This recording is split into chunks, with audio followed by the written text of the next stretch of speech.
Hi guys, good morning and welcome to current affairs funda. दोस्तों, काफी सारे लोगों के मैंने कमेंट्स पढ़े जिसमें लोगों का यही कहना है कि मॉक टेस्ट में नंबर्स कम आ रहे हैं, इस वजह से काफी ज्यादा टेंशन हो रही है। आईपीएस क्लर्क का एग्जाम इसी वीक है, दो चार दिन बचे हुए हैं। मैं आपको कुछ चीजें बताना चाहूंगा। सबसे पहली चीज तो इतनी टेंशन लेने की जरूरत नहीं है। देखो क्या होता है कि पूरे के पूरे मॉक टेस्ट में आप सबसे पहली चीज ये देखो कि इंग्लिश में कितने आपके स्कोर आ रहे हैं और कितने आप वहां पर अटेम्प्ट करो। आपकी जो परसेंटाइल है या फिर जो एक्यूरेसी है वो इंग्लिश में कितनी बन रही है।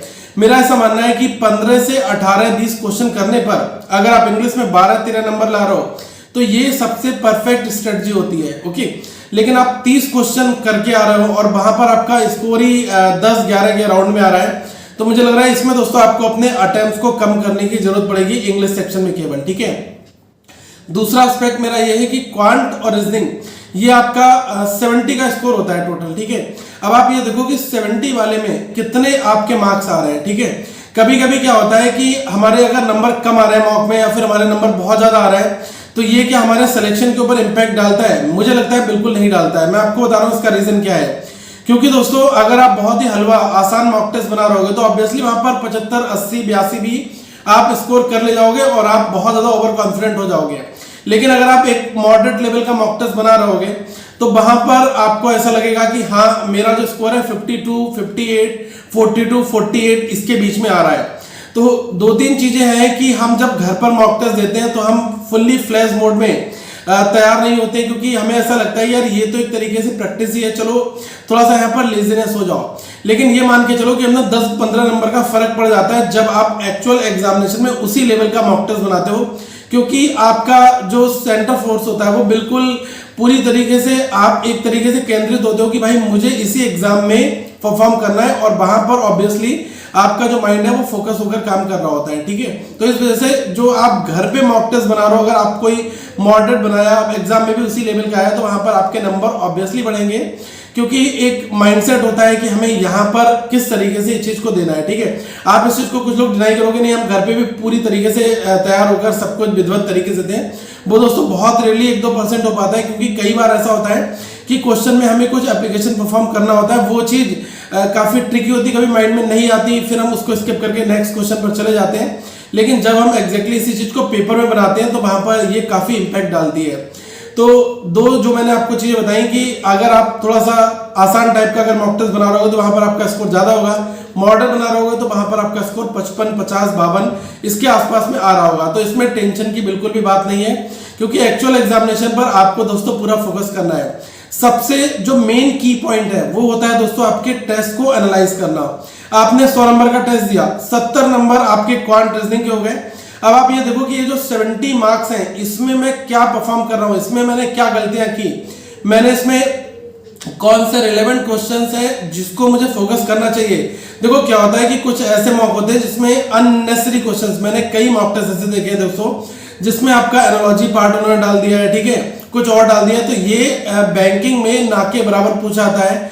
और आपको समझना पड़ेगा कि पूरा पेपर जो है पजल ओरिएंटेड आता है। ठीक है, लगभग 4-5 पजल्स अगर पेपर में है तभी पेपर में आज के समय में वो सीन आपका बन रहा है। ठीक है, तो प्री लेवल की अगर आप 4-5 पजल बना ले रहे हो, 4-5 में से अगर एक छूट भी जा रही है तब भी कोई टेंशन की बात नहीं है। मेरा ऐसा मानना है कि जो आइडियल स्कोर है, अगर पेपर ठीक ठाक अगर मिड में मैं मान के चलूं कि ना बहुत ज्यादा टफ है ना बहुत ज्यादा आसान है, फिर भी दोस्तों आपके 22 to 26, 27 ऐसे अटेम्प्ट रीजनिंग और क्वांट में 20-25 हो जाने चाहिए। ओके, लेकिन जब पेपर बहुत हलवा आता है, काफी आसान आता है, तो इस केस में लोग 35 लाते हैं रीजनिंग में, और जो क्वांट होता है वहां पर भी 30 से 32-33 लेकर आ जाते हैं।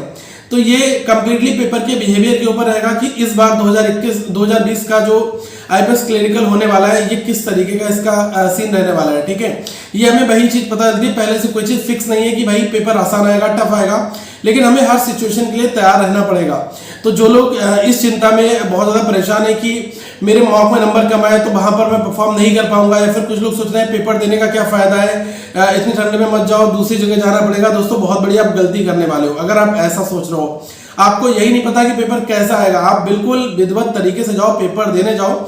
और मुझे लग रहा है कि पेपर देने से पहले आप लोग एक बार मुझे ये जरूर बताओ कि प्रैक्टिस मॉक में आपने जो फ्री मॉक टेस्ट बनाया था उसमें आपने कितना स्कोर गेन किया है। अगर जिन लोगों ने बना लिया तो वेल एंड गुड, वरना नीचे लिंक भी दिया हुआ डिस्क्रिप्शन में, आप लोग अटेम्प्ट करो और मुझे बताओ कि वहां पर आप क्या स्कोर कर पा रहे हैं, ठीक है। इससे एटलीस्ट हमें इतना तो अंदाजा लग जाएगा ना कि हम कितने पानी में कितने पजल्स बनाए, कितने डीआई बनाए, क्या हम मिसलेनियस क्वेश्चंस को टारगेट कर पा रहे हैं। देखो दोस्तों, ये चीज तो फैक्ट है कि अगर आपका पजल पार्ट स्ट्रांग नहीं है तो आपको मिसलेनियस पोर्शन को बहुत कम टाइम में सॉल्व करना पड़ेगा। इसके बाद आप पजल के ऊपर अपना एप्लीकेशन, अपना एनालिसिस लगाओगे, ठीक है। क्योंकि अगर आपका पजल स्ट्रांग नहीं है और आप पहले फेज में ही पजल बनाने बैठ गए तो 20 मिनट तो कुल मिलाकर मिलते हैं, 10-12 मिनट आपके निकल जाएंगे, हाथ में कुछ नहीं आएगा। तो आप ये देख लो कि अगर मुझे अल्फा न्यूमेरिक सीरीज हो गई या फिर आपका न्यूमेरिक सीरीज हो गई, सिलोगिज्म के क्वेश्चंस हो गए, इनइक्वालिटी हो गया, ठीक है, डायरेक्शन हो गया, अगर आप ऐसे क्वेश्चन से भी 18-20 नंबर तक अपने जो है रीजनिंग सेक्शन में स्कोर कर रहे हो तो ये दोस्तों बहुत शानदार पॉइंट होगा। और कोशिश करना कि लगभग 12 से 14 मिनट में इस पोर्शन खत्म करो। लास्ट के 6-7 मिनट में 1-2 ऐसी पजल मिलेंगी जो आपकी 2-3 मिनट में बन जाएंगी।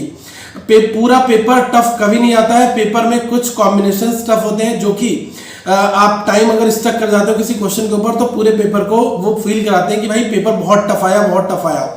लेकिन दोस्तों अगर आप चूजी हो, पेपर अगर आपको लग रहा है कि हाँ ये क्वेश्चन मुझसे नहीं बनेगा, बिंदास उसको इग्नोर करो, स्किप करो और अगले क्वेश्चन के ऊपर मूव कर जाओ। क्योंकि अगर आप उसमें ही उलझे रहोगे तो आप जो इजी क्वेश्चन आया, वो आसान क्वेश्चन आया, आप उसको क्वालिफाई नहीं कर पाएंगे, ठीक है। अब यहाँ पर कुछ लोगों के मन में एक सवाल और है कि मेंस के लिए कितने लोग दोस्तों क्वालिफाई किए जाएंगे जस्ट बिकॉज ऑफ, क्योंकि वैकेंसी जो है वो काफी कम है एज पर द नोटिफिकेशन। देखो मैं आपको बता दूं कि वैकेंसीज बढ़ेंगी और ये चीज आप बिल्कुल मानकर जाओ, क्योंकि जब प्रोविजनल अलॉटमेंट होगा तो वहां पर दोस्तों बहुत सारे लोगों का सिलेक्शन होता है। तो अभी क्या है कि एडिक्वेट नंबर ऑफ पर्सन को मेंस के लिए सेलेक्ट किया जाएगा। ऐसा नहीं है कि अगर एक प्रोविजनल, एक आपका जो नोटिफिकेशन आया उसमें वैकेंसी 100 है तो उसका 10 गुना केवल 1000 लोगों को मेंस के लिए बुलाया जाएगा। एक मैं सैंपल लेकर चल रहा हूं, ऐसा बिल्कुल भी नहीं होगा, ठीक है। ये एक क्राइटेरिया था कि जो नंबर ऑफ, जैसे एसबीआई है वो प्रॉपर अपनी एसबीआई में उसने 2000 वैकेंसीज को निकाला, ठीक है। अब एसबीआई ने अगर 2000 वैकेंसीज को निकाला तो वो पहले बताया था कि हम इसके 10 टाइम्स लोगों को मेंस में लेकर आएंगे, ओके। तो इसका मतलब ये हुआ कि उन्होंने अपनी वैकेंसीज टेंटेटिव नहीं, उनकी फिक्स है, लेकिन आईबीपीएस की वैकेंसीज जब फिक्स नहीं है तो इस सीन में क्लियर सी बात है कि यहाँ पर लोगों को एडिक्वेट, मतलब कि एक सफिशिएंट अमाउंट में लोगों की एंट्री की जाएगी। और मुझे लग रहा है कि आप परेशान ना हो और आप वहां पर अच्छी तरीके से परफॉर्म करेंगे और अपना बिल्कुल पॉजिटिव स्टैंड के साथ आगे बढ़ो, तभी आप दोस्तों वहां पर कुछ कर पाएंगे, ठीक है। और बाकी हो गया ऑलिव बोर्ड का, इसका मॉक टेस्ट। देखो ऑलिव बोर्ड की मॉक्स में जो डीआई पजल्स हैं वो काफी अच्छे लेवल्स के हैं और मुझे लग रहा है कि इनको बनाने से आपकी कंसेप्चुअल क्लैरिटी काफी अच्छी होती है, तो आप इनको भी बनाएं। और बाकी प्रैक्टिस मॉक का मुझे एक एडिक्वेट लगा क्योंकि लेवल जस्ट लाइक प्रीलिम्स है और अगर आप प्री के टेस्ट बना रहे हो बहुत ज़्यादा एक हाई फाई रेट इन्होंने नहीं किया है। मतलब कुछ क्वेश्चंस ऐसे हैं जो ऑब्वियसली आपको लगेंगे कि हाँ यार ये क्वेश्चन नहीं होना चाहिए था, लेकिन दोस्तों उन क्वेश्चंस को बनाने से क्या होता है कि पेपर में हमें यही नहीं पता कि पेपर कैसा आने वाला है, ठीक है। तो कुछ टफ भी है, कुछ इजी भी है, पूरा एक सटीक कॉम्बिनेशन उन्होंने डिजाइन किया है, ओके। तो आप लोग एक बार बनाएं और फ्री मॉक तो बिल्कुल भी स्किप मत करें, क्योंकि फ्री मॉक को स्किप करने का मतलब है कि आप एक अच्छा टेस्ट को छोड़कर जा रहे हैं, ठीक है। आपकी एटलीस्ट प्रैक्टिस में 2-4 चीजें नई आनी भी चाहिए। तो हम लोग अगली वीडियो में फिर मिलेंगे और जिन भाइयों ने स्कोर अपना शेयर कर दिया कमेंट में, प्लीज अटेम्प्ट करने के बाद उस स्कोर को भी शेयर कर दो ताकि मुझे पता चले कि प्रैक्टिस मॉक के आईपीएस क्लर्क प्री में आप कितना स्कोर करके आ रहे हो, ठीक है। आगे हम फिर मिलेंगे और मैं आपके पेपर से पहले एक सेशन जरूर लूंगा, तो बिल्कुल घबराने की जरूरत नहीं है, जस्ट चिल, एवरीथिंग बहुत अच्छा होगा। बस केवल आपको अभी फोकस करना है, अपनी थोड़ी सी चीजों को रिवाइज करना है, बहुत ज्यादा आपाधापी नहीं बचानी कि ये भी छूट गया, वो भी छूट गया, ये भी कर लो, वो भी कर लो।